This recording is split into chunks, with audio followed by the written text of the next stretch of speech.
Qizhou received the news from Su Yang and learned that the original design competition was approaching. As long as he participated and won the competition, he would get a venture fund. Shen Ruoxin believed that this opportunity was very important, so he encouraged him to participate seriously, but Qizhou suddenly made a request, hoping that Shen Ruoxin would apply for annual leave with the company after he won the award, and the two would travel the world together. Gu Yutao suddenly approached Shen Ruoxin to learn about new energy vehicles. In fact, he was inquiring about Shen Ruoxin's private life in disguise. Especially when he heard that she had a boyfriend before, he immediately realized that the other party should be Qizhou, who had a relationship with him last night. Even so, Gu Yutao still did not give up on the pursuit. He felt that Shen Ruoxin was a very wise independent woman and should find a man with a very successful career, not the poor boy who looked like a fledgling young man. Shen Ruoxin actually disagrees with Gu Yutao's perception. She yearns for love. However, the other party values reality more. The three views are inconsistent with each other, and it is impossible to talk deeply.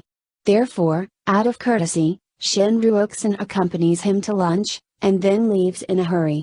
As a result, he just went to the coffee shop to buy coffee and discovered that Qizhou had already greeted the coffee shop assistant.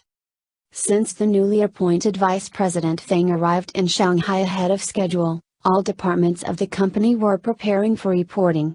Colleagues talked privately about the identity of the vice president who had never met. They only knew that the other party was a woman and a vigorous and powerful woman.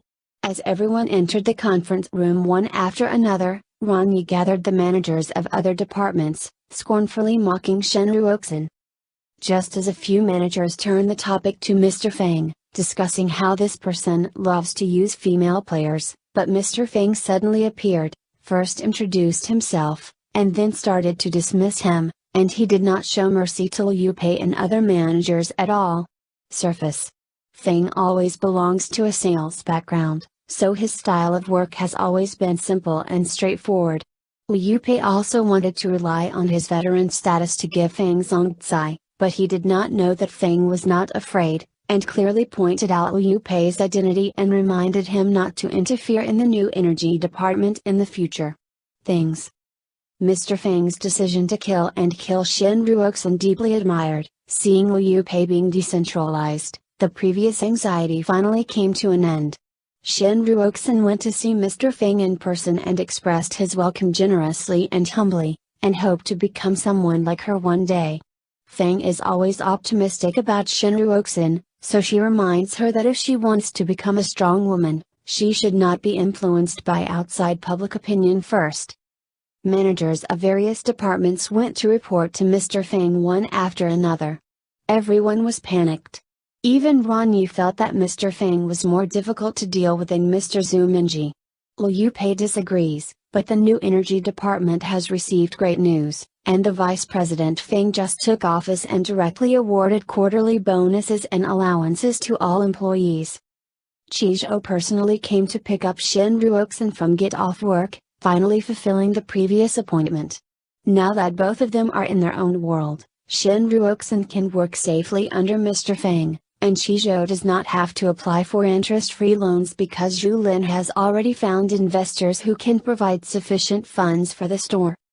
Originally, Qizhou had booked tickets for horror movies in advance, and imagined that Shen Ruoxin would hide in his arms when watching horror movies. He didn't expect that Shen Ruoxin would have watched it several times and was not afraid at all. On the other hand, Qizhou was frightened constantly by the screams of the girls around him, and Shen Ruoxin was very indifferent throughout the whole process. Even after the end, he was still discussing the logic in the horror film. After the date, Qizhou reluctantly bid farewell to Shen Ruoxin.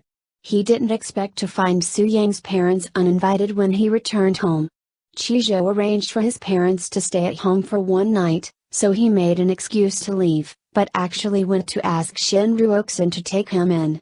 Su Yang's parents told Su Yang to go back to his hometown to take a civil service examination, but Su Yang only wanted to stay in Shanghai because he already had a career he loved and a girl he loved.